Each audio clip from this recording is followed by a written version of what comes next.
¿Qué tal? Buenas noches, amigos. ¿Cómo va ese fin de semana? No sé si recordaréis el año pasado un programa que hicimos en Cuarto Milenio que recibió el título genérico de Odisea, en el cual yo conté un par de historias, una relacionada con la carta de Juan de la Cosa y Cristóbal Colón, y otra historia en la cual describí de forma muy somera la desaparición del navío de línea español San Telmo. El San Telmo desapareció en febrero de 1819 junto con su tripulación de 664 hombres. Es la desaparición más grave de un buque español, sea de guerra o sea mercante, de la historia. Los hechos resumidos, contados de una forma muy somera, son los siguientes. El San Telmo, junto con otros dos barcos, la fragata Prueba y la fragata Primorosa Mariana, un nombre muy de barco mercante de la época, fijaos, Primorosa Mariana, iba navegando rumbo a Perú, a Callao.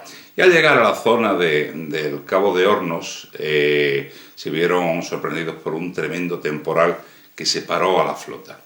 La última vez que el navío San Telmo es avistado, lo es desde el Primorosa Mariana. Su capitán relataría posteriormente cuando llegó a Callao que el barco llevaba serias averías. Insisto, esto ocurrió el 2 de septiembre de 1819. Unas semanas después, un bergantín británico que se llamaba el Williams y que estaba en la zona también de Cabo de Hornos, capeando un temporal, se acercó a una costa desconocida. Fue avistado por su capitán, que se llamaba William Smith, de ahí el título de este videoblog. No tiene nada que ver con el capitán Smith del Titanic, por supuesto. Descubrió una costa desconocida aproximadamente en los 62 grados de latitud sur, donde se supone que ya no había tierra. Inmediatamente, cuando llegó a su destino en Valparaíso, lo comunicó a sus superiores, quienes en principio no dieron crédito de lo que contaba el capitán Smith. Finalmente se organizó una expedición en la cual se asignó el mando del buque a un oficial de la Royal Navy, un teniente de navío, y Smith fue como primer oficial. Y efectivamente llegaron a tierra firme donde el capitán Smith había dicho que había avistado tierra. Os voy a enseñar la carta náutica de la zona, no sé si la veréis bien. De todas maneras, en la ilustración que ilustra este post podéis ver esta sección de costa. Esto de aquí sería la isla Livingstone, la zona norte de la isla Livingstone. Esta sería la punta Williams, se llama así en honor al bergantín desde el cual fue divisada por primera vez. Y esto sería el Cabo Sherriff. En esta zona es donde se supone que embarrancó o que se perdió, o dónde llegaron, no lo sabemos, los tripulantes del San Telmo. De hecho, aquí hay un islote que se llama Islote Telmo en honor a los españoles que parece ser que allí perdieron la vida. Cuando Smith y sus hombres llegan al que sería posteriormente el Cabo Sherriff, donde está el Islote Telmo, encontraron en la playa restos de un naufragio que identificaron como de un buque español. ¿Qué es lo que encontraron? Encontraron restos de vela, restos del aparejo y sobre todo encontraron un enorme cepo de madera de un ancla tipo almirantazgo. ¿Qué es un cepo en el ancla? Vosotros todos tenéis en la mente la imagen de un ancla. Estaría, digamos, esa barra principal, que es la caña, los brazos, la cruz, y luego hay una especie de palo, por decirlo así, perpendicular, que hace que el ancla no voltee, se pueda asir al fondo del mar para aguantar al buque. Bien, pues eso es el cepo. Lo que encontró el capitán Smith allí fue un enorme cepo de madera, junto con restos del aparejo, insisto, de un buque, que identificó como de un buque español que había desaparecido en la época recientemente. Os voy a leer lo que dice el informe del capitán Smith sobre ese hallazgo, que fue ocultado durante mucho tiempo para no reconocer que los españoles fueron los primeros en llegar a la isla Livingstone, que está en el archipiélago de las Shetland del Sur, en la Antártida, en la parte norte de la Antártida. Dice así el informe del capitán Smith.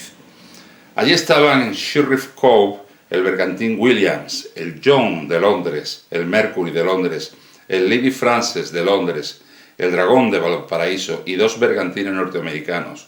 Cruzando la tierra se encuentra una hermosa playa de arena de 3/4 a 1 milla de largo en forma de creciente y llamada Media Luna. Aquí, encabillada en cobre, botavaras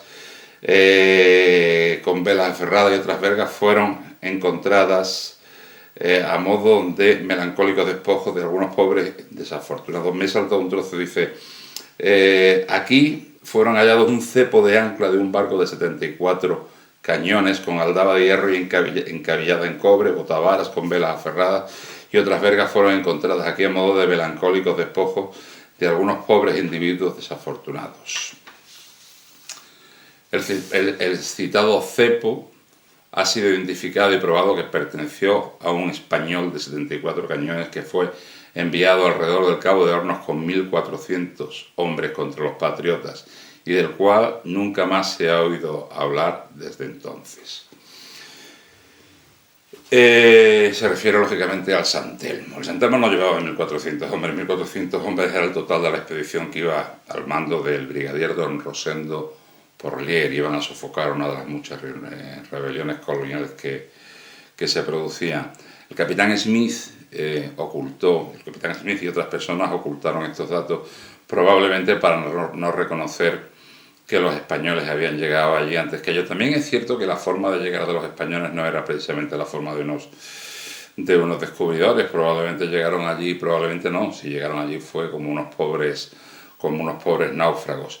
Aparte del cepo de madera del ancla y de los trozos de mástil con velas aferradas y demás, encontraron muchos huesos de mamíferos marinos. No sé si son lobitos marinos o son focas, porque no sé exactamente qué es lo que hay allí. Señal de que allí había habido seres humanos, también había, parece ser, restos de hogueras y alguna cueva. Prueba de que allí había habido seres humanos alimentándose. El capitán Smith cogió aquel cepo de ancla y se lo embarcó y se lo llevó a Inglaterra. Una vez en Inglaterra mandó construir con aquel cepo, que era la prueba de que el San Telmo se había perdido cerca o en las proximidades de la isla Livingstone, mandó construirse un ataúd y en ese ataúd fue sepultado. De ahí el título de este videoblog, ¿verdad? El ataúd del capitán Smith. Nunca sabremos cuál fue el final del San Telmo. No sabemos si el capitán Smith encontró algo más que no se ha mencionado en los informes. Y lo que sí sabemos es que su secreto se fue a la tumba envuelto en un trozo de la piel del San Telmo, un trozo de madera del cepo de su ancla. Espero que os haya gustado esta extraña historia de misterio y de buques fantasmas. Volvemos pronto con un videoblog nuevo. Un fuerte abrazo marinero a todos, amigos.